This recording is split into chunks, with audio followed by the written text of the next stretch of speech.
So we've talked a few times about mixing and using mixers on stage, and I wanted to walk through a couple of different options and the pros and cons. And like a lot of the things we've talked about, there's no right or wrong way to do this. It really depends on what you're trying to achieve, what kind of gear you have, what kind of environment you're playing in, and so on. So to start off, I wanted to show a modular mixer and some of the pros and cons that we can do with that. And then we'll talk about some other styles of mixers. So with this one in particular, this is the Befaco Hexmix. And it has 6 mono channels in. This is kind of the base unit. Each channel has volume, sort of on, off, low, mid, high EQ, which are not as steep filters. This is not like a filter where you're going to get a big filter sweep, but it is good for balancing the sounds. And then panning left and right, master, low, mid, high, EQ, master volume, and modular outs. That's kind of the base unit. And then the extender adds 3 aux sends. It also adds queuing, so you can choose whether you want to hear these in the master mix or just in the queue, and also individual outputs. And this can be useful live, but is really useful if you're in the studio, if you want to do multi-track recording out. So you could have, for example, all 6 of these outputs going into 6 inputs of your audio interface and be able to record that. And then it's got modular level outputs and line level outputs. So pros and cons of this. So a pro is, first of all, 3 aux sends. There's a lot of flexibility.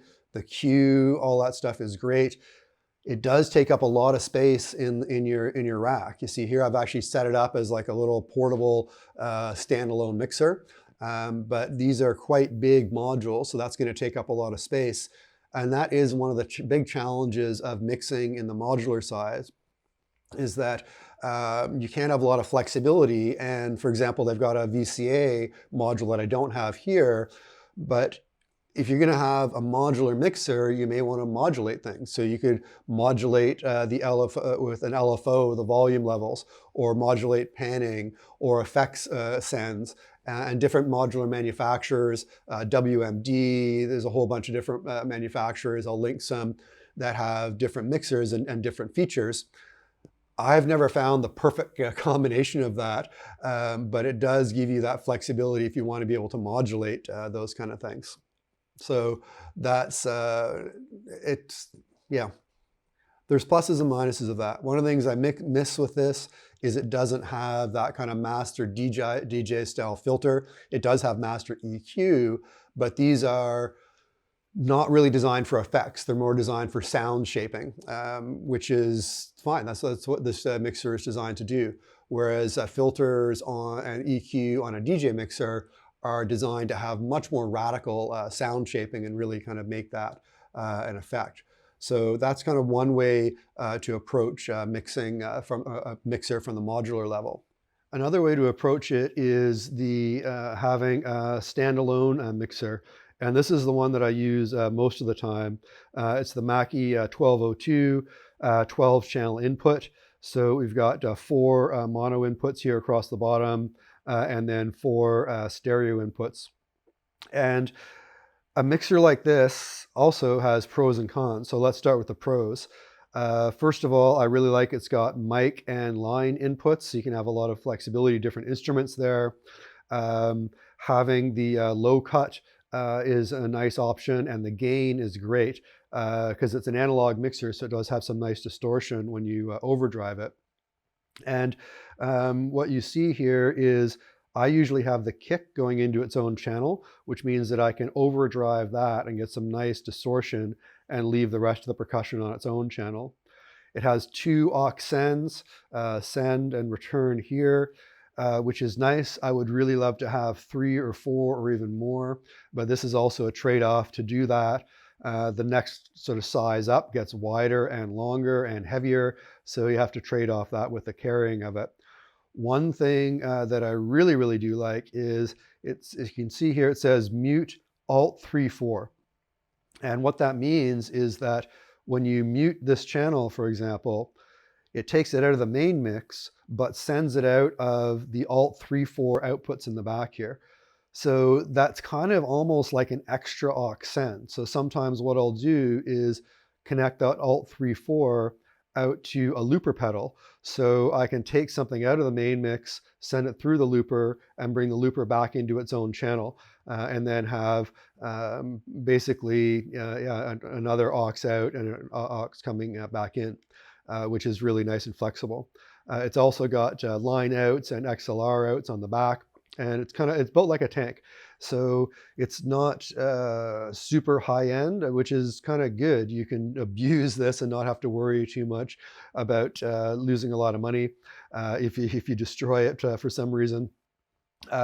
Sometimes there had been reported that it is a little bit low, not great noise floor, which means that you may have some residual noise coming in. I've never really found that too much, so you can kind of take that with a grain of salt. So yeah, that gives you this option for the Mackie mixer. I love it. It's small enough I can sort of take it around. It sounds really good. It's also quite flexible to be able to have all the routings and the EQs. Once again, like most of these style mixers, those EQs are not going to be radical cuts. I mean, that you can cut out the bass, but you're not going to get that kind of filter sweep that you get on a DJ style mixer. So yeah, let's talk about what you can do with DJ style mixers.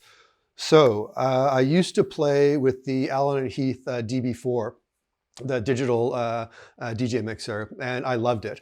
It has 4 channels, actually 4 plus 1. There's an extra channel coming in, but you can only have that or one of the other channels. So playing 4 channels at one time, all the standard stuff, great Allen & Heath mixers, filters to get those great filter sweeps, to do drops, especially for techno, club sets.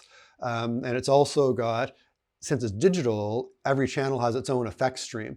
So you can choose delay, reverb, distortion, saturation, etc. And every channel has its own built-in 4-bar looper, which is really nice. If you're sending modular or other sounds in, you can loop that, play back the loop, change up your patch, and then fade the new version back in. Gives really a lot of flexibility. The biggest downside I found with that was just the size and the weight. It weighs like 8 kilos, so carrying that around is a lot.